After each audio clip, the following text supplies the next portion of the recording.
Welcome everybody to Humbled. Today's series is June 6th doc series talking about one of the worst days in Iraq history, American history. Most casualties taken. Today we have a special guest. Go ahead and introduce yourself, brother. How you doing? My name is Hilton, Germany, and pretty much I'm ready to do this. All right. So, what was your? Let's talk about getting to Iraq. Talk a little bit about before going. What were you going? What was going on through your mind when you was getting ready to deploy? Honestly, man, I had a lot of nervousness because honestly, I don't even supposed to went down to Iraq because I had a profile for impingement in both of my shoulders. Mm-hmm. And the person who really talked me into doing it was Sherman Davis. You let Davis talk to you into going to Iraq, fool? Yeah. I always like, bro, I'm going. So I'm like, all right. If you going, I'm going. I'm gonna go down there with you. They was talking about how it was gonna be so fun, how we gonna have all kind of laughs and giggles and stuff. At that point, I was like, you know what? Fuck it, I'm gonna go ahead and do it. And they like, you gonna go? I said, yeah, I'm gonna go. I want to go. And and that's when I made my decision to go. And when I made my decision to go, Davis came back and told me that he wasn't able to go because of his medical condition. So I had to go pretty much down solo dolo. Ended up going down range without Davis. Right, you stayed on rear D. Yep. Damn, that's crazy, bro. He played you. He played me to the left. Damn, that's wild. So when you got down there, how was that? How was that for you? Walk us through your transition of getting down there from what you were. I think when I went down there, I'm not even gonna lie. I was scared as hell when we first came in because we was under fire when we first came in. And I don't think I was thinking in my head is, God, don't let us die in this motherfucking Chinook before we don't even land. We don't even see no action. Like, at least let us get down on the ground, versus getting blown out of the sky. That's the honest truth. Because, Right. man, they like, hold on, we got fire. We taking fire, incoming. I'm like, man, we ain't about to go out like this. Right. That was in my head. But as soon as we, got down and we landed, all that nervousness and shit when it kicked out the window. It's pretty much like, hey, we here to do a job, and hey, this is life or death. Right. So what was your like daily activity? What was your daily job on the base? Oh, so on the base, yeah. I pretty much was this is before we got to JSS, right? Right. Yeah. Walk us through like when you first got there. I was doing supply, and the crazy thing was Sergeant Alano and all the supply sergeants, they couldn't get shit from the civilians.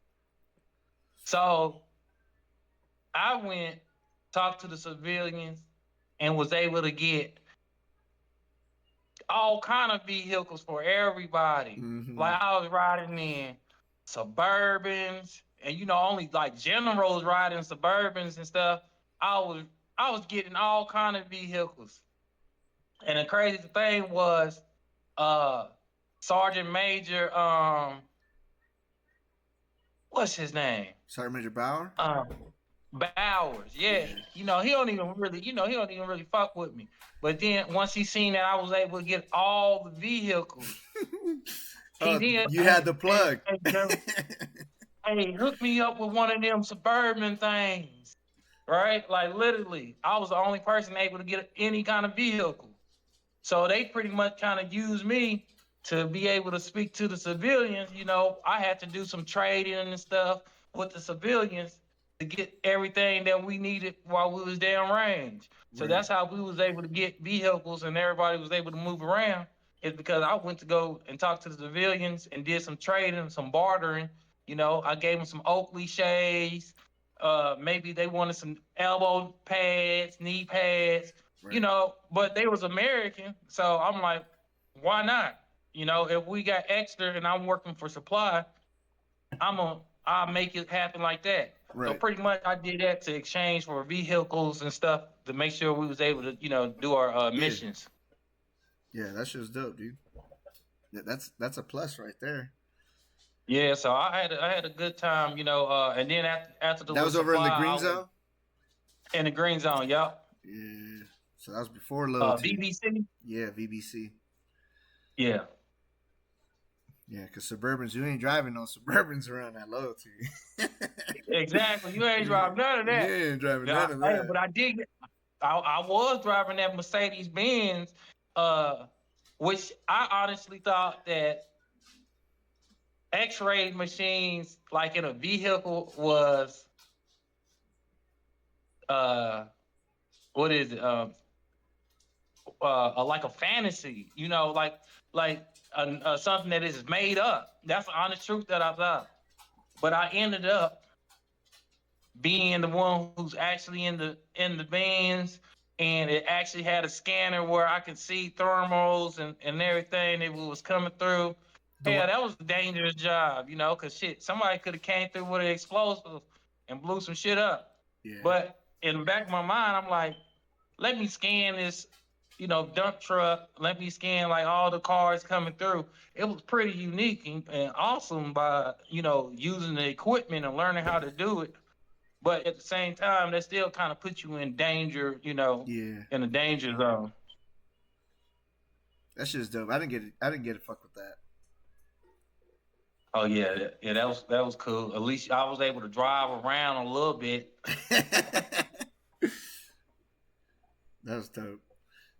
All right, so you're at VBC.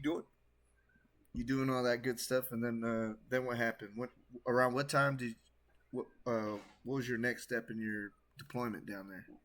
Oh, so you know what? I had a shitty. I feel like it was like a shitty deployment due to the fact that I was paying. I remember Captain Ristow. Is that was his name? From which Uh, unit? from HHB. I don't remember him. I really I don't think his remember name him. was Captain Ristow, and he was like everybody always used to call him like the slowest one, like the slowest captain. And I remember he came to me one day when we was all, you know how we all in that one tent, that big tent in Tent City, Yeah, in and Kuwait. yeah, and he said, and I'm doing everything that I'm supposed to be doing. Like I'm paying child support, right?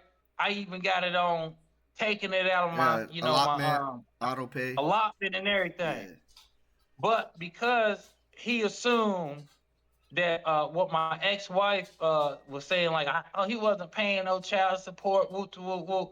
He come to me sideways, and I remember the day, he pulled me to the side, and we was behind the tent area, and he said, "Germany, I heard that you ain't paying your child support. You're not taking care of your kids." And I looked at him, and he was like just talk. I mean, he was just talking mad crazy to me. And I just stopped him in his track and said, "Sir, all due respect, if you say another thing about my children, I'm gonna fuck you up. I'm not gonna play no games. right. Whatever she told you was a fucking lie. I've been paying my child support. I have it on allotment." And I say, so I think the next thing that comes out your mouth shouldn't be anything disrespectful. And you know what he say? He say, "Well, that's all I got to say to you, Germany. You have a good day." Right? That's what he gets for not, you know what I'm saying, not Not even even doing his due getting diligence. right. Don't even check the facts. You know what I mean? So that's Because you're always so gonna that was have what happened somebody. in Tent City. Yeah, that's And crazy. they even had me go. I want to say Sergeant Cruz. He had Sergeant Cruz to make sure. And once he said, well, Germany already had an allotment, going out Right. for child support. Then he like feel real stupid about himself. Like, dude, you already had a bad taste in your mouth about me, but you don't know nothing about me. But at the end of the day, I was able to show proof, show that I had the allotment going on, and he didn't say anything else to me. Which that was a plus. Right. You know, and then before we hit to JSS, I was going to the Iraqi uh thrift store where they always sell all the DVDs. You buy Yeah. all the series and stuff. Mm-hmm. Man, I was buying all kind of series just because I knew I'm probably gonna never be able to watch anything else. Man, I bought Oz, The Wire. Dude, I bought a bunch of shit too, so that when we Uh, got to loyalty, you know what I mean? You have something to watch. You got to be entertained. yeah, Something. man, Put cable it on my laptop. was yep. I had two computers. Actually, when we went to Tent City, I had two computers. And I had a big one. I just bought this big one, where it had where it set DVDs, and I had a small one. I still got the small one. I sold the big laptop to Hardwick, Damn. right? Because he's like, man, I ain't got no money. I ain't got no money in Germany. Whoop, whoop, whoop, but I need a computer. So I told him, man, look, you can pick whatever computer you want to pick, and I'm fine with it. And we just set a price. I think I charged him like $300 for the computer. It was a brand new computer. He got it on me on layaway.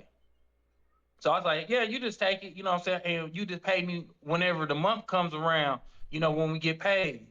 And he said, all right, I got you, no problem. But they sent Hartwick to another station versus JSS Loyalty at first. Mm-hmm. So I didn't see him until he actually hit until like later on doing JSS later on doing the time that I was in JSS Loyalty. That's when I seen Hartwick. And he was surprised. He's like, "Hey, what's up, food?" Yep, he was. And you know what? I was surprised because he said, Germany, I got your money. And first, how normally people ain't gonna really want to, like, I ain't giving nobody shit, but he like, nah, bro, I got you already. And he Right. came through, paid me my money, and pretty much, I was astonished because, he kept his word and he was a man about it, and I was happy about it. So Yeah. that was a good win-win situation Yeah, for he me was a while we were down he there was a in good Tennessee. kid. Yeah, I remember with the bike and everything. He was telling me how he was driving bikes and his motorcycle. That's one thing I know. He's always on that motorcycle. Mm-hmm.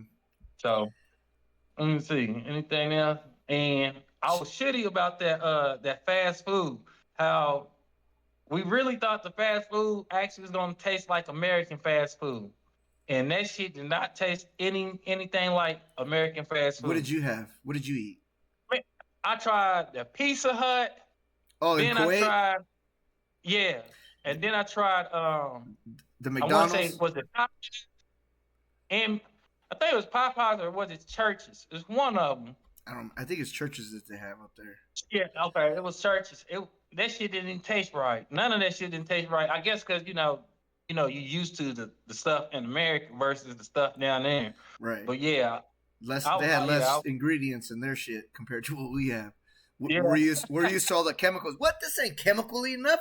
Where's the addiction? Yeah. That shit was wild.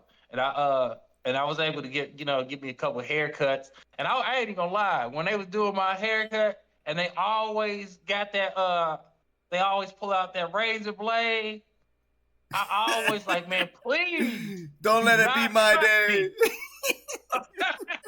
Do not cut me. That's what I'm thinking. Like, man, every time if I go get a cut, I'm making sure I'm breaking somebody so they can see.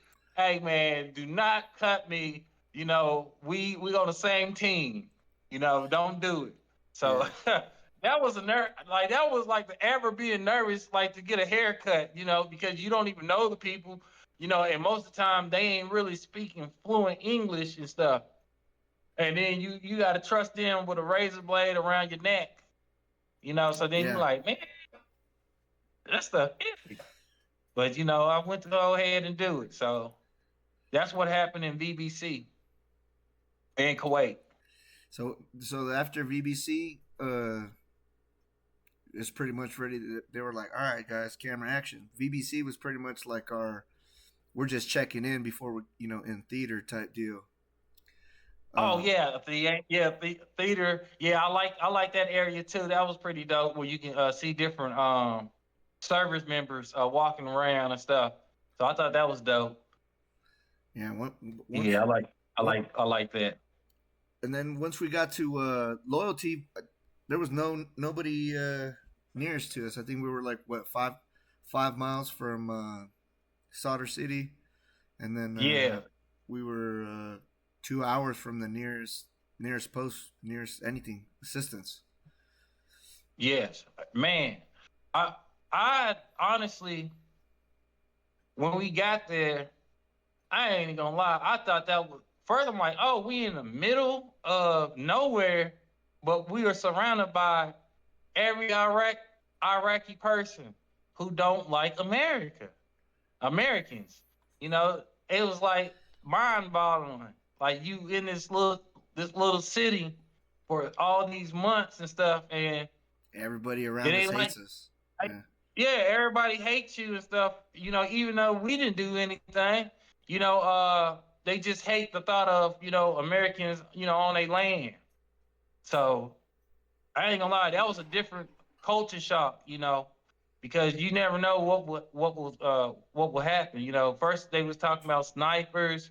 You got snipers on the roof. Can't go out and then I have to go to I'm a person at the hello pad, you know, doing the manifest. So the people come in, people come out. I gotta go out there, do do do do. Let me run about here, Hey, Target. let me make Hey, that guy's standing yeah, there in the what I mean? middle. Right there in the middle. I feel like I was a part of MASH. You know what I mean? Like how they first come in, and I'm like, man, this is crazy. I would have never expected that I would be doing manifest and checking people names off the list, putting people on the plane, and having that type of responsibility. Right. So they talk, it kind of teach you a lot. You got to look around at your surroundings. You got to make sure you be in the brief, read the brief, understand what's going on, when stuff is gonna go on. So that was an experience for doing that. And then you meet the Sierra Leone soldiers. That Oh, was they pretty were cool. cool. Yeah, the Sierra It was Leone dudes are cool. cool. They didn't pay them dudes enough, man. But Yeah, yeah. What I mean? They ain't pay them dudes nothing. Like right, they ain't pay them people nothing. The women's in the dude, they ain't pay them nothing. Pretty much chump change, hate to say it. It is like we gonna just pay them like I think they were telling me they was getting like pay like 25 or $50 a day. And then they were saying how they was, contracted and they come to they city and ask them whoever want to work and then pretty much, pay them like that, would tell them how much they gonna get paid.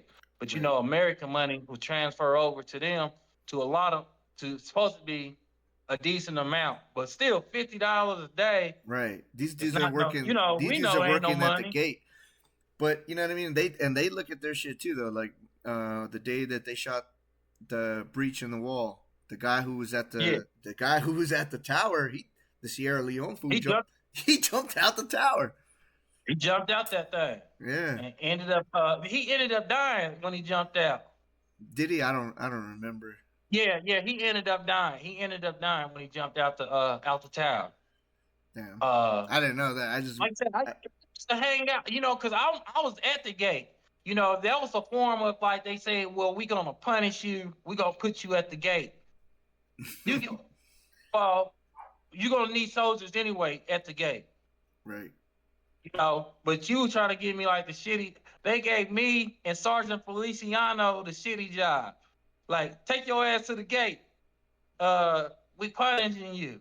But I was at the gate when the interpreters come in, and it was one named Raphael. He was a good interpreter.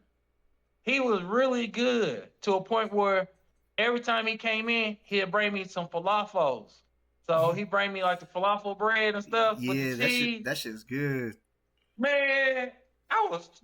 What? Come on. Come sit They down put with those. us. They put those potatoes in there. Did you Man, ever get it with the I was, potatoes? bro. I was eating good at the gate. Mm-hmm. Me and Sergeant Feliciano, we was eating good at the gate. I even, you know what? I think I still got the picture. I was driving while he was sitting like on the gate while he was like this, and I ended up while we had so much time, I can just start. I was just drawing them while he, and I feel like I was in that. You know how Ninja Turtle movie when they April started drawing Leonardo. Yeah. That's how That's how Feliciano was. He was like just like this He's just with chilling. his glass and with open shades on and just chilling. And I ended up drawing him like that. So I had a lot of experience at the gate, you know, and that's where I did the X-ray machine. Like when you come to the gate, Mm-hmm. any vehicle come through, you normally had that white BMW, but the white BMW like looked like a moving van. Yeah. But inside, it had X-ray machines inside of it, so you'd be able to see what's coming through. That's the thermal heat and Yeah. everything like that. So I was able to, I was in control of doing that when I was at the gate. But my actual job was BDOC, the Basic Defense Operations Center. That's where I actually was, quote unquote, where I normally was at, for the majority of the time. Right. So explain to the people watching the show right now what the BDOC is. So BDOC is like the Base Defense Operations Center, where everybody needs to do is the accountability. So every day you get accountability for everybody that's on base. You will know that everybody's still alive, still there. Then you also monitor. We was monitoring the soldiers, everybody on base when they sleep. So we'll make sure that we wasn't getting attacked or looking around.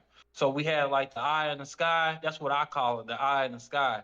So it's this big camera that's on top of the building where it allows you to see like miles out. Yeah. Every Plus we had the blimp everywhere. too, right? Yep. And it's almost like the blimp, but it's just a stationary one. Yeah, like Where on you the pretty much OP we can, had the Raven. yeah, and where you be able to see the thermal, you can turn it to infrared, White hot, you can black hot. turn. Yeah. Yeah, so I was able to do that. You'll be able to spot, danger when people go on a convoy. You normally watch the people on the convoy going out, and pretty much you can try to see if you'll find anything that's suspicious before they get there, or if you see somebody like maybe trying to put a bomb on the side of the road, you'll be able to pinpoint that accuracy and be able to give them the location of where you was able to see the person doing or whatever. Yeah, And we give them the also good had that coordinates. on the sniper tower. Mm-hmm. I went over there, and pretty much my also job was, go over there and train, show them how to use the machine, set up the machine for them. So we was able to go to the sniper tower where they was located with Marcellus and them, Mm-hmm. and show them how to use the machine as well. So they had one on their side as well. So any blind spots we had, at BDOC, they were supposed to been able to see the blind spots that we wouldn't have been able to see. You talking about what do they call the Iraqi side? Where like Estrada and Sergeant Anderson and Major. Yeah, yeah, that's what they call them. They with what's that guy? Brady, I think Sergeant Brady. Yeah. Well, Yeah. Normally we just call it the sniper side, because that's where all the snipers supposed to be at. It was at the building. I forgot it was. the I forgot the sniper other OP building. at Yeah, the apartment sniper building. OP. Yeah. Yeah, and I went out there a couple times to like I say, to set it up, show them how to do it, go back if it's down. Uh, I pretty much was informative of learning how to do these things to try to keep us, keep the base safe, Yeah. and pretty much like I say, we on 12-hour shifts where we watching, you know, uh, everybody while they sleep. That's our job. while they sleep. We monitor everything and pretty much monitor when people go on their convoys. So that's what basically the BDOC stands for on the Base Defense Operations Center. So you'll know everything was going on, what comes in, what goes out. You take in the information of like the details, like, hey, we got this person, a trash man. He comes in at this time. We got this person of the interpreters. They came in at this time. Yeah. So you'll know pretty much Record who of came in and everything. who, a record of everything, who comes in, who goes out, and what comes in and what goes out. So you pretty much is doing at least you got 1, 2, 3. You got pretty much 4 jobs at the BDOC area where you looking, one where you looking inside of the facility, one where you looking on the outskirts of everything. How many guys per shift do you guys have? I know during the day you Uh, probably have everybody because you probably got all the command no, team and shit coming in. And the command team, they stayed at the lunch area. You only have 1, 2, 3. You have like 3 soldiers and a sergeant. So you had like Sergeant Juan, or you had Sergeant Eddie, and then we had Sergeant Feliciano, and then we had Sergeant Hopkins. wasn't Allums So up we in had there? who? Allums? No. Where was he at in the talk? He was up there. You say Alum, the AALUM? Yeah. Black kid? Nah. He deployed with me in first Yeah, cav. the black guy, right? Yeah. Nah. He wasn't in BDOC. I think he probably was in CDOC, the control center, and that's where like the higher people rank, like Lieutenant Colonel Gainey and all them. Yeah, that's They where he normally was go. at. He was always Yeah, they chilling normally in there. stay in the they normally stay at the cafeteria area. That's where they was. That's that doing all first stuff. entrance, right? Yeah, the first entrance. That's where they be at. Like you So go into instead of going into defect, you make that left, and it was that first open area. Yeah, that's where S6 was at. Yeah, That's why. yeah, Yeah, that's where I that's was why gonna was go meet up with my boy. Yeah. So let me see. And once you do that, what else we did? What else? I went on missions, retrieving weapons. I did that with Sergeant Iris, Sergeant Iris, Sergeant Joseph, the short Matic. Mm-hmm. Yeah, me and him, we went on a mission to do that. I went on a couple missions. Hell, I ain't even give a damn. I just wanted to get out of JSS after all them goddamn bombings and stuff. I'd be like, God damn, let me just go on these missions, But I wasn't even thinking, you going out on missions on the road is dangerous than staying at the place. Right. So I didn't even care. They moved me. I did do I want to say like the top. I don't know. Yeah, like the top with I was like a secretary. They may have me doing like being like a secretary. First Sergeant Day had me being like a goddamn secretary, and I remember I ain't know how to make coffee, right? Because I had never drank coffee. Sergeant Cruz showed me how to make coffee. So then when I make the coffee, I only make coffee one time, right? And then the next morning, I just reheated the coffee because I ain't know that you supposed to throw the coffee out and make new coffee, right? I don't drink coffee. So first Sergeant Day come there, hey, what's up, Germany? Pour him a cup of coffee. Drake's like, what the fuck is this? He said, Germany, did you make fresh coffee? I said, nah, we had coffee left over, so I just rewarmed it up. He said, no, you gotta make fresh coffee, right? And I'm like, man, nobody didn't say I have to make fresh coffee every day. So I'm learning how to make fucking coffee while we down range, right? So now this is one of my specialties. I can make coffee. That's crazy. Yep. And then me and Sergeant Cruz, we went on a mission together. That's how we was able to. I call it like a mink cover. It was this cover where it feel like a mink and it's real soft, everything. And it was nice big one, but it was lightweight. And we went, and I can't remember the place that we went, but we was able to go in and we was able to get a couple of the covers. We came back with a lot of shit. Went on that trip. Like I literally did. I feel like he was I out in literally, Baghdad shopping and shit.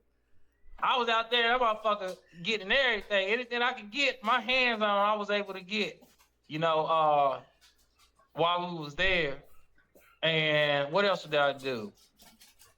I also did when we still had what's that shit called when we gotta stay up? What's them shifts called? The QRF check. Yeah, QRFs. Like you Yeah. have to do QRF even when we're doing 12-hour shifts. We have to do QRF. Right. Like, dude, that shit was crazy. I don't know. You remember Matumba? He was a supply person. Yeah. He was from Nigeria. Yeah. Yeah, his ass got in trouble. When he got in trouble, they had him sweep the dirt. Like sweep the dirt. I'm like, what? Man, ain't nobody. Me personally, I ain't sweeping no damn dirt. Bro, when I was in Korea, dog, I had to sweep up, or not sweep. I had to mop up rain. I was a staff sergeant at the time, fool. Sergeant Major was mad at everybody, boy. Like, hey, mop this rain up, man. He had, and then they had him moving the bottle of cases of water, you know. And it was so crazy. People don't believe. I'm saying, man, we was like a month without really water, so we couldn't even wash our ass because they say that they contaminated the water, so we had to use bottled water. Yeah, I remember showering with to wash water. up, you know, and do everything that you want to do. And that shit's been sitting out in the sun in 120-degree weather in the feel bottles. That should be hot. Plastic just melting in the water, and we're drinking that shit. You know, that's crazy. Like, people don't understand. Like, man, we was in the slums. You know, definitely where people, or it was to a point. Like I say, I did a manifest where, you know, the Navy people, the Air Force people, were supposed to come in and like give us our money. To a point where they was refusing to even come to JSS. Nobody wanted to come to JSS because they already knew these guys get attacked every time. Every time a helicopter comes in, we have to go pull fucking perimeter because we're literally getting sniper fire, shot at, RPG, whatever. So it's like, you know, like you said, your first experience coming to JSS Loyalty on the Snook, bro, you was in that shit, and then bam, bam, bam, bam, and then the flares go off, and you're like, oh shit, man. And what they say? Hey, when it go off, run to the bunker. No, fuck you. Don't run to the bunker. Don't run to the bunker. That shit is not gonna save nobody. Nobody at all. Like, man, it was to a point every time. Breakfast, lunch, dinner, you have an incoming. And then it was to a point where you just say, fuck it. If it's coming, it's coming. Right. I was just talking about that with Gonzo on the first show, dude. There's a couple times we're playing zombies, and he's like, incoming. I'm just like, do we go to the bunker? Nah, fuck it. If it's our time. You feel me? You just got tired. You like, goddamn, y'all just wore us out after all these goddamn incoming and outcoming motherfucking missiles and stuff that y'all keep trying to do. You know, and I keep telling people, like, I truly believe, and nobody that none of this stuff would happen if they didn't let the people come inside of the fucking and on base. Oh, the federal police, yes, they can count steps, bro. They can literally exactly. They can take their phone over there, and any military person knows that I can go get my GPS coordinates from the outside the wall, and then I know, okay, well, it was 10 paces this way, 30 paces this way, my pace is this much distance. They can calculate it and know exactly where Only thing you need is a 12-foot shoe. 12-foot shoe is 1 foot. 1, 2, 3, 4, 5. because at first they was always missing. They was always missing with the target. But then after they got out, Yeah, they stopped them missing. motherfuckers started getting more accurate with the target. I know. You know, It was getting. we was just like goddamn dumb, for even thinking that these people are like, first of all, they're not our friends. And I was telling somebody about the interpreters. You had Raphael, he was a good interpreter. He was a good guy. But then you had the person who sold us out was Snake.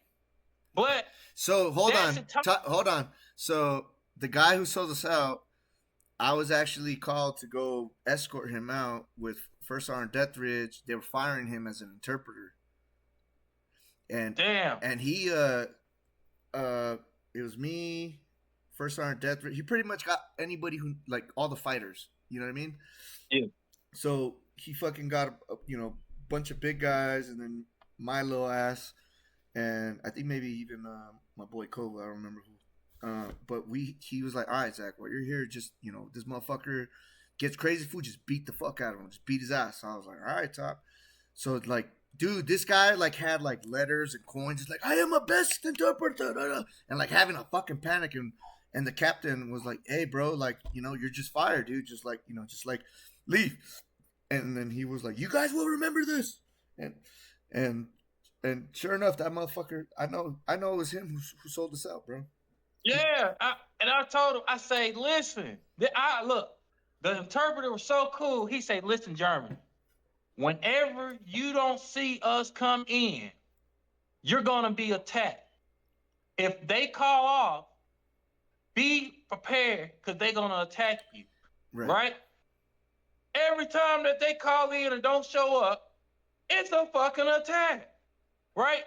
That's common sense. And then another one was the gentleman name was Snake. You can't make this shit up. Like, hello, know that this person is a snake. I forgot that I escorted that piece of shit out, dude. You fucking.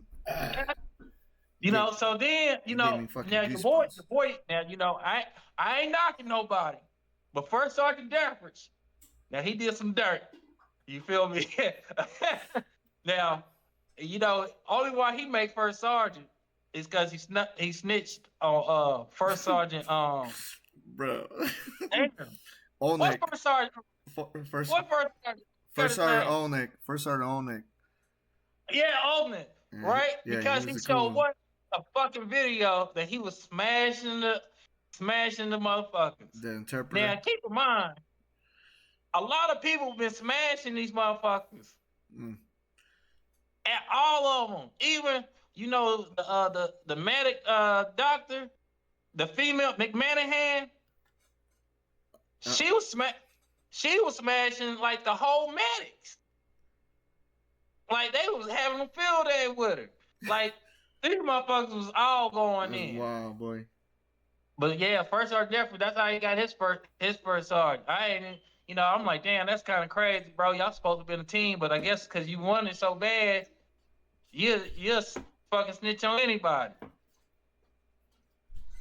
He was my guy though.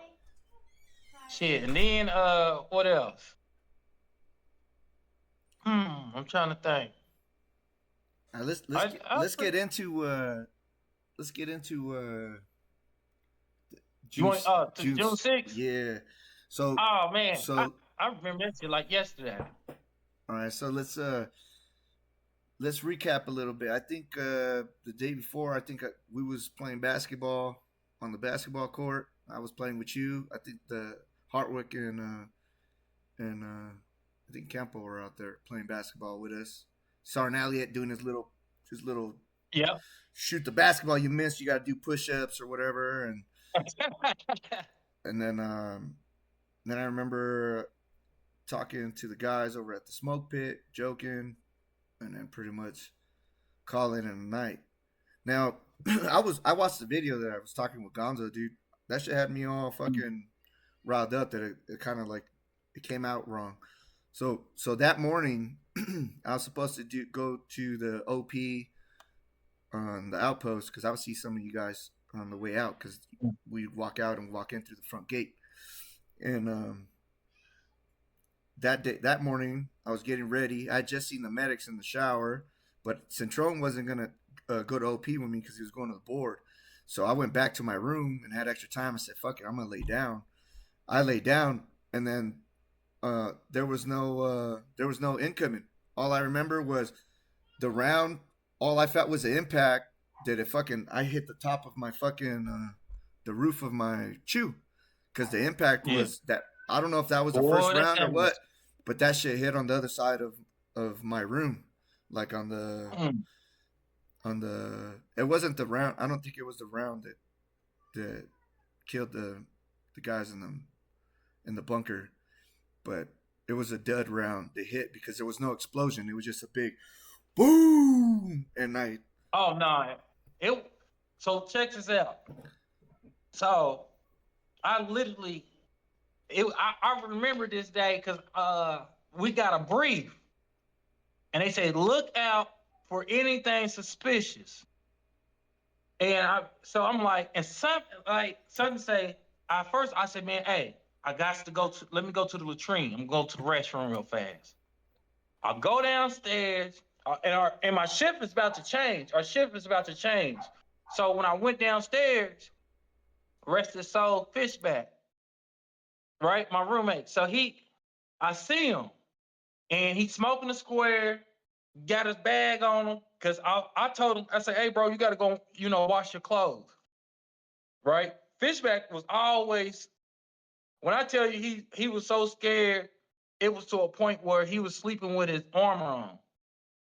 And he kept on always telling me that, he's gonna die here. And I said, bro, you can't be speaking that. We're gonna make it. And he always used to say that. So when I seen him, he was had his bag and he's smoking a cigarette and he just got married, so he's talking to his wife. I'm like, hey, what's good? He said, nothing, about to go drop my laundry off and I'm about to come up. I said, okay. I go to the restroom. When I walk to the restroom, before I made it to the restroom, Hartwick comes and say, hey, Germany, I got your money for the laptop. He gives me the money. I'm like, I appreciate it, bro. He's like, all right, I'll see you later. He walks off. I get into the restroom. I see Oliveri. Oliveri, me and him chopping it up for a minute. But somebody's in on the top in the stall. It was Nelson. Nelson was in the stall. I'm talking to Oliveri. He telling me how he's about to go home. He's going home today, and asked me if I see his name on the manifest. And I'm saying, all right, because he's saying he about to have a baby. He about to go home. So I'm like congratulating, like, bro, man, take me with you. Just shooting the thing. Next thing I know, I tell him, all right, well, I'll holler at you later. I leave out. I go back upstairs to the B dock, or we in a half blown up building. And Jesus, I'm not even gonna lie, Jesus say, tell these motherfuckers to pay attention. I come in there, your boy specialist Elkin Elkin. He's in the chair. And he was like, the chair like leans back. And what he was doing was fucking off, like twirling around. And I said, hey man, something say, tell him, pay attention. I said, hey bro, you need to be paying attention. He's trying to say, man, you can't tell me. I said, man, I don't give a fuck what you talking about. It say something's gonna happen later on. I said, you need to pay attention. As soon as I told him that, he then turns back around, starts scanning. We had, I want to say it was Danzy who was up there as well. And he was in the captain chair, if I'm not mistaken. And Sergeant Olano was sitting at the desk. He's sitting at the desk.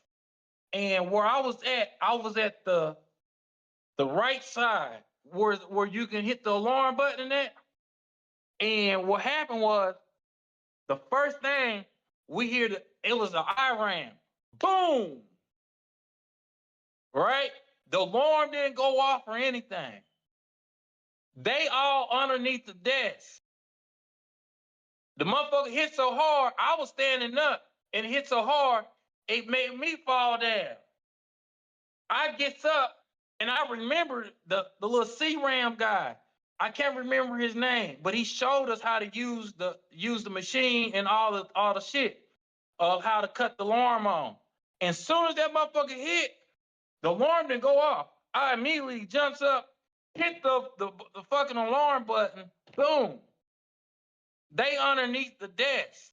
Like everybody else is underneath the desk. I had to tell them, man, get the fuck up, man, your fucking stations and stop being a bitch, right? Stop being a pussy. Get the fuck up. At that point, they got up and then they all man they station, right? Now we looking around. Do you know where the first round hit? The first round, I want to say it hit, I want to say like at the shoe. And one of the shoes it hit. And it was so bad. You can, if you know, everybody's watch, you know, you watch the movies how a nuclear bomb goes off and they had that big ass mushroom cloud repercussion. Yeah, the concussion. That's how hard that motherfucker hit. Yeah. Where you can see the afterblast of it. And it's just through. And the only thing in my mind is my motherfucking battle buddies are asleep and they down there. And the fuck is going on? Once I hit it, everybody calling in. You know, so now we got to take roll of everybody. So it just kept on going. Boom, boom, boom. I'm like, what the fuck? Look around, look around. It was a motherfucker where you can almost see them, where they was the people who was shooting the motherfucker IRAMs and stuff on the side of the street, but they was like in the middle of the building where you semi see them, but you semi don't. But if the cult base was paying attention, I feel. I can't say they wasn't paying attention, but if they was paying and seeing it, they would have been able to see them loading everything up and able to do it because they had the other eye in the sky. So by doing that, everybody then came in later. Sergeant Hopkins came in later. You know, then first sergeants then came in to try to see what's going on. After that, we did a roll call. They say, we got everybody. I said, oh, hell no, no the fuck we don't. Where my roommate at? I said, we missing a fishback. At that point, I say, hey, y'all take over. I'm going out. They said, all right, Germany, go ahead, go out. Man, I went out. And when I came downstairs, the only thing I seen was fucking black snow and fire. I swear I thought I was in fucking hell of how the whole thing was black and red and snowflakes of black ashes is just falling from the sky.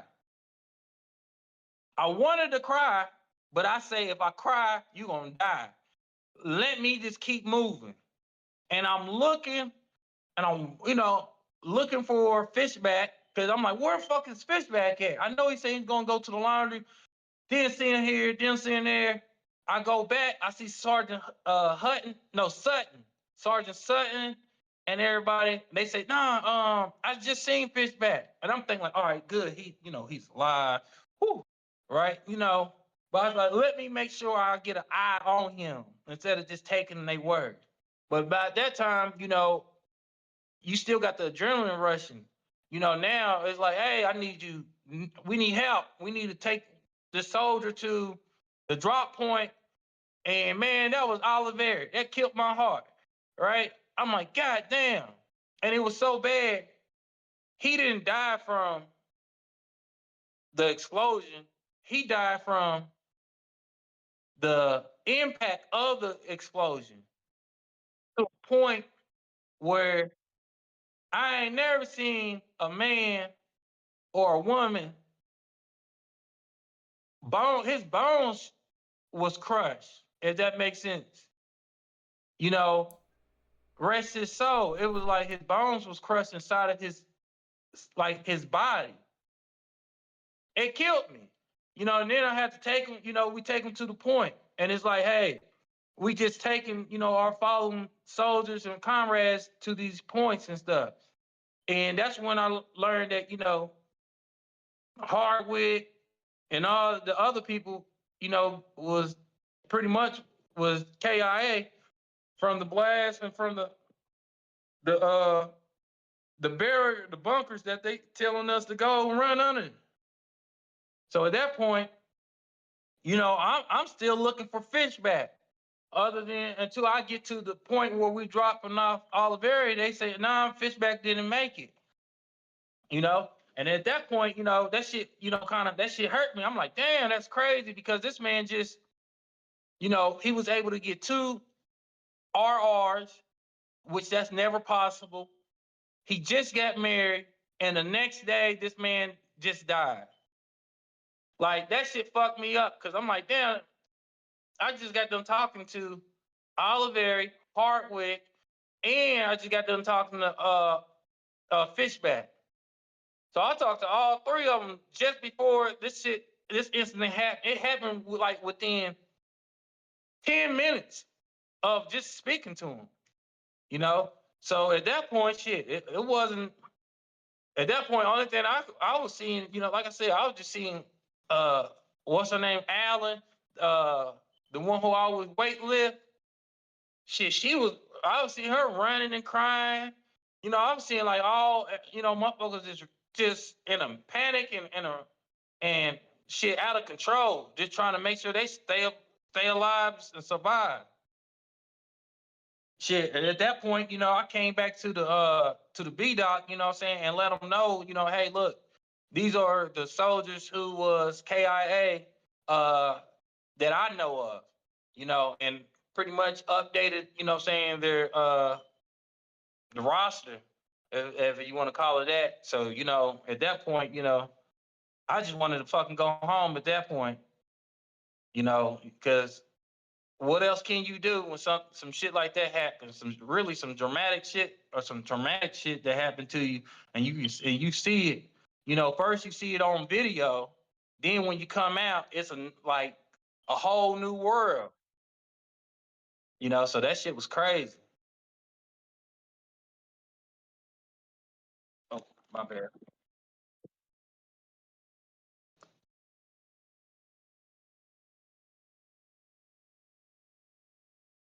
Yeah. And crazy thing is, they told us that they was gonna do this shit on June the 6th. Like that's what they was doing. Like the last previous people who did deployment, like there at JSS, it was like June the 6th. So they even gave us fucking heads up, and it was so crazy. I'm not even gonna lie to you. A day prior to it, right? We was in B-Doc and we was all talking. And I honestly say, and we was talking about like war. And I said, well, in war, you don't we don't stop. In war, you fight until whenever you try to get the upper advantage. And I say, if I'm the person at war, I'm gonna get your ass when you sleeping. I say because that's when you most vulnerable at. When you sleeping and your guard is down. Right? That's what I literally say to that. I say that's when I normally would make my move. I wouldn't make my move in the afternoon when everybody the fuck up. Or you know what I mean, like in the morning time when everybody up, I get you when you sleep, and that's war. You supposed to try to get the upper advantage. And god damn it, you know what? That's what the fuck they did. Got us while we was sleeping, you know. And I only can man, I was just devastated because this fishback ass was just he just kept on telling me, bro, I feel it. I just keep feeling it. And I'm like, bro, you can't speak that into existence. You know what I mean? Because your tongue is the most powerful word. the most powerful thing. That's crazy. And bro. man, that shit sucked. He knew his calling. He knew he was gonna go this deployment. Son, man, that's crazy. And that's what he kept on saying. Like, bro, he just kept on telling me, bro, I'm gonna die. I'm gonna die here, bro. I don't want to die here. I don't want to like stay here. And I'm not trying to. And I feel like I don't know if you feel like that, but I feel like maybe wherever you die at, that's where the person's soul might just linger around that. And you feel it. You're like, this is gonna. You know what I mean? Yeah, that's crazy. And that shit, really hurt me and shit really broke my heart because that boy he just got married. And, but the good thing was he was able to see his dad and family for the last time because he didn't even supposed to get on that flight. But you know what? He jumped his ass on that flight to California and they was talking about it. I can't believe he did it. He jumped on that flight. Well, you know what? I'm happy he jumped on that motherfucking flight. Because he was able to see his father, his family. He was able to get married, came back married and everything. But goddamn, it didn't even take that long, like literally. So literally. Every time I see a goddamn rabbit, one of them Volkswagen rabbits, it just reminds me of because he always used to tell me, Germany, man, you get in your old school and I'm gonna get in my Volkswagen rabbit and I'm gonna beat you. That's what he used to always tell me. I said, man, ain't no damn Volkswagen about to beat me. And man, every time I see one or think of it, that's the only thing I can think about him. He a California boy. Right. Damn, man. How's it been afterwards, man? Man, that shit been well. I feel that with all that stuff that's happening, that PTSD is real. That things that you don't normally would have got angry or upset about, or just in general how you feel now is like you angry, you mad, and it's like you have this switch where it can come out at any time, and you can get in trouble, with the laws and with people, with authorities because of what you are dealing with and what you have, and they didn't do a good job of, didn't do a good job of helping us to get back to being civilians. Because if you think about it, in the Army, the only thing we do is yell, right? That's a form of PTSD. So then when we get out, we are yelling and screaming and thinking that that's normal and that's right, and that is not normal and right. So it really fuck with your mind and your mental state.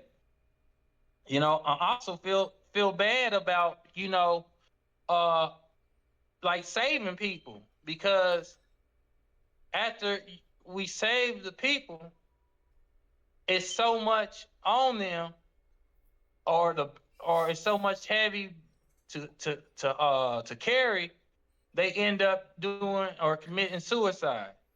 So then it's like, I think about, damn, is this like Final Destination, how these people supposed to die, but let's say you saved them, right? Yeah. And you took and you got them out of the way, but now death comes around the corner and take their life off of suicide. Yeah. Would it be easier for them to, end up not being saved, or you know what I mean? It's like, damn if you do, damn if you don't. I don't like when I get a call or see on Facebook that, one of our battle buddies has taken a life, and we know, and think about it. We know why they taking a life. It's because of the shit that has happened to them, the trauma that they seen. Right. And it'd be the shit that they can't get out their head or out their mind. Right. And if they doing it, only thing you can really think of is, when is my turn? Will I get to that point? Will I feel that low? Or I'm not able to reach out to someone and speak to or talk to, you know. So, them things play in my head, of of stuff that has happened, to my battle buddies and to, just for the whole situation. Right. Like I say, that affect everybody's lives, we're not people who want to be socializing with other people. It's more like we stay to ourselves for the most part. We don't want to be interactive with, the the other part of society, and it's kind of hard too. If we want to, it's still a challenge to even, get back. Hell, after I got back, I ended up a lady ended up hitting me, caused me to have memory loss for 5 years, right? But I was in the army. But guess what? They did. They didn't go and take care of me. Say, hey, Germany, you need to be medical retired due to the fact that you have memory loss. And they knew I had hemorrhaging of the brain. All that stuff. You know what they did? Hey, you just stay at home, and we just gonna let you, pretty much weigh out let your contract finish off. That was Now, wrong. that's not gonna benefit me. Yeah, they should have started the med board process. Right? And they seen that, that I was effed up to a point where I couldn't really speak, couldn't even really walk. So I was so walking you like an didn't even old know. person. You didn't know what was going on. You know what I mean? Yeah, I didn't know shit. Didn't even know my name. And it's so crazy. Only why they found out is because I was getting to a point getting out, but I had a compensation um appointment. And I went, and the lady say, what's your name? I couldn't even remember my own goddamn name. I couldn't even think of my name. I couldn't even really talk. I couldn't and then my wife had to tell him, hey, he was involved in an accident yesterday. He tried to sleep it off, and he still doesn't feel right. He's not acting right. I go to the hospital, at Fort Riley, hospital, and they say, "Oh, Mr. Germany got bleeding of the he have a hemorrhaging of the brain. We need to send him to Topeka." These are the things that they did, and things that they didn't do to help me. Yeah. And then now I'm at the house, out the army, at the house as a zombie for the next 3 to 5 years, not knowing anything. I had to do what is it called? Therapy, physical therapy. Therapy back of the mind, of the Yeah. memory. Yeah. I had to do all that stuff to get right, to even kind of remember who I was and what's my name, and all that. I had to relearn that crap.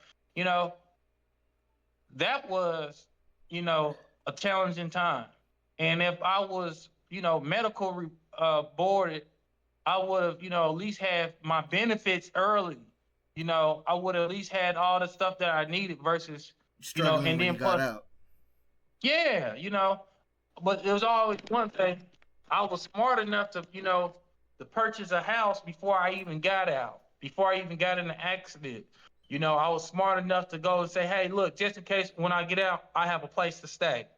So I was able to have a place to stay versus, being homeless and fucked up. At least I had a home, but I was fucked up for, like say, for the 5 years, and it still carried on today because guess what? Yeah, Your mind is a still not fragile. 100%. Yeah. Yeah, like your mind is a I got fragile a thing. I got a TBI, and it's white matter is what they call it. It's like spots on your brain that they're not going to rejuvenate. So, Yeah. you know, be thankful that you bounce back from where you were. You know what I mean? Because shit, dude, not being able to talk or any of that shit, like, that's scary, bro. Yeah, that shit was shit. Cause I honestly didn't know. Like, bro, I got to a point where I was like almost 300 pounds. Damn. You feel me? Fucking 300 pounds. Now I got arthritis all through my body because I wasn't able to move or anything. You know, after I continue to like I say, continue to pray, continue to get help. And I'm not even gonna lie, it was these two old white ladies. Oh, her name was Jane, and I want to say Mary. They looked out for me after I was, out of the army. They came, they hooked me up to a point where I was able to get like appointments for my TBI. To make sure I had all the things and the necessary tools to use so I can be able to, Function. one day, have my mind right. Yeah. And they helped me out tremendously because without them, I probably would still be a goddamn person with Potato. no, a vegetable type of deal. Yeah. So I'm just happy, I was able to, get my at least partial of my mind, and like I say, that PTSD is real shit. When you can't shit, it can't even work, and you feel different ways about the situation. Yeah. Who really gives a fuck about the money when you can't even really live your life how you intend to live your life? You live your life in an alternative way. Yeah, dude. I don't. So I don't leave my house, dude. I went from living in Vegas, bro. You visit me, you know what I mean, in mhm. Vegas. We hung up and caught up, dude. But I couldn't do what you was doing. You know what I mean? I couldn't really be down in that area over there. And I know you couldn't really be Yeah. down there too much, but I couldn't be down there at all at that point. I could probably go down there now, but I, just still watching. I'm still aware. You know what I mean? Still, Mhm. still high adrenaline, dude. When it's big crowds, man. But like, I had to move out of Vegas. I moved an hour and a half away, dude, and I live in the middle of nowhere, and it's just peaceful that way for me until one day I get back. But I'm still working on it. Every day is a struggle, man, and hopefully one day we can all get back to where we need to be. But fuck, man, I know it's hard, dude. I've 100% feel your pain, dude. I know what you feeling. Yeah, and they shouldn't even punish us for, even having these outbursts. Like, but the society still punishes us for having outbursts and stuff. Like, this is a medical condition. This is something that, we can't control. Now if it was something that we can control, then I understand. But if it's called PTSD, or a TBI and shit like that, you already know that it comes with, it's like a Tourette. You're gonna have these outbursts. You're gonna probably feel some type of way. I don't really talk to nobody. My anxiety get too high for me to really go and talk to anybody. That's like a regular person type of deal. Or even really have a communication with the people. Because I can't relate to really what you got going on, you know, due to the fact the army, you really don't really feel them type of emotion that these other people were feeling. It's more of a numb feeling. Oh, okay. Well, you should still be able to do this, versus, oh, yeah, I can see why you're not able to do this. You know what I mean? It's more of like, you still got the military in you, where it's like, it's okay to be hurt. Hell, I'm still hurt. They don't, and I still can't get surgery. They don't want to do surgery. They say, no, Mr. Jeremy, you can't do surgery. Well, we just pay you for your injuries. Well, I would like to be, fixed. That's my whole thing, you know. But Yeah, you fuck your just got little VA money, dude. I can make. I'm $100,000 figure type motherfucker. Think about it, dude. As much as we work, you go in at fucking 5:30 in the morning. You're there till fucking sometimes midnight. You know, mm-hmm. to get home at 12:30 to be back at work at 5:30, and then there was plenty of days like this, and then you still got days where you're working 24 hours. You know what I mean? Like 24-hour duty. You had guys that were pulling 72-hour shifts. You know what I'm saying? Yep. Yeah, you took little cat naps in between or whatever, but that shit was still stressful on the body. You know, Mm-hmm. I'm lucky if I get like 5 hours of sleep constant, bro. That'd be Man, I I sleep can't like fucking two, go. three. I'm so shitty. Man, I go to sleep. I'm fucking perspirating like a motherfucker. Gotta wake the fuck up every goddamn night. Mm-hmm. Even when I go to midnight, 1 o'clock, I'm back up 4 o'clock. It don't even fucking matter. Like my day start like at 4 fucking o'clock, Yep.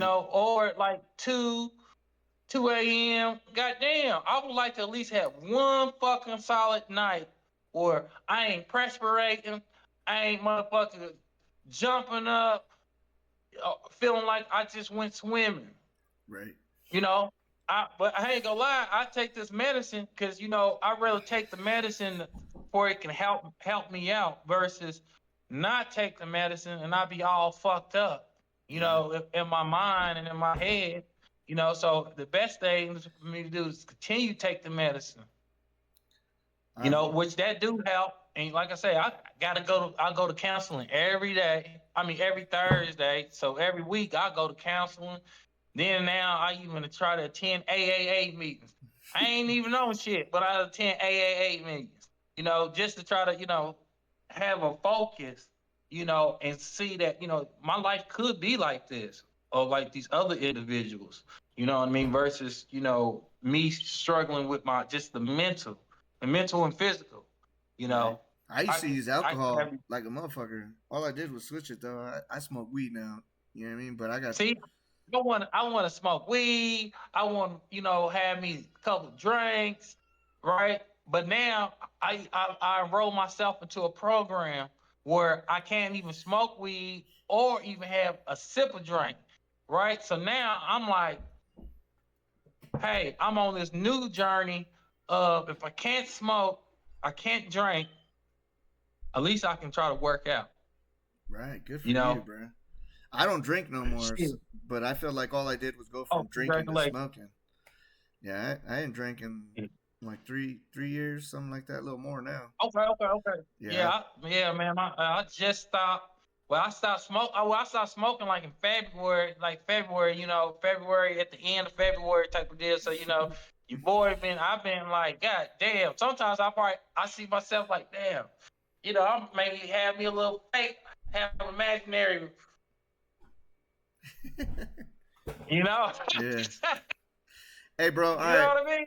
Well, when we came down to time, I can leave you the floor for the next couple minutes if you want to say anything to the people. But like I said, I would like to have you on the All Walks of Life series, not Oh, just the June 6th, so you can come in there and tell your whole story, man. So the people listening to the show today, I appreciate you coming in and hearing Germany's POV of June 6th.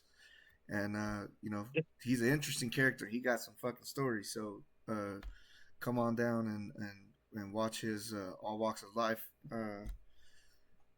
when we shoot that. But I'll leave it to you, bro. And if you got a message or you want to say anything to anybody, go ahead. Only thing I gotta say is, hey guys, everybody has their struggles, but the good thing is you can live another day to fight another day. Don't give up. Continue to fight, and that's the moral of the story. Every day is a fight. I don't care if you're rich or poor, you're gonna be fighting for something, and you have something to fight for. You know, and that's pretty much all. I appreciate you having me on the platform. Doing my first interview. You feel me? I feel like I'm a special person. You know what I mean? So I greatly appreciate that. That motivates me to be excited. Now I can go and brag to my kids, say, "Hey, Dad just had an interview," and they go they go ask me, "Dad, what you talking about?" My kids like to look me up every time, so All right. they I'm give gonna them make another sure to chance to shoot you look me that. up. It'll be up today. I'm gonna edit it today, and Okay, so I'll shoot you that link, brother, so you can let your kids hear your story. I appreciate it, fam. You be safe, and thank you again for having me on. Yes, sir. Thank you. Y'all All stay right, humble. one.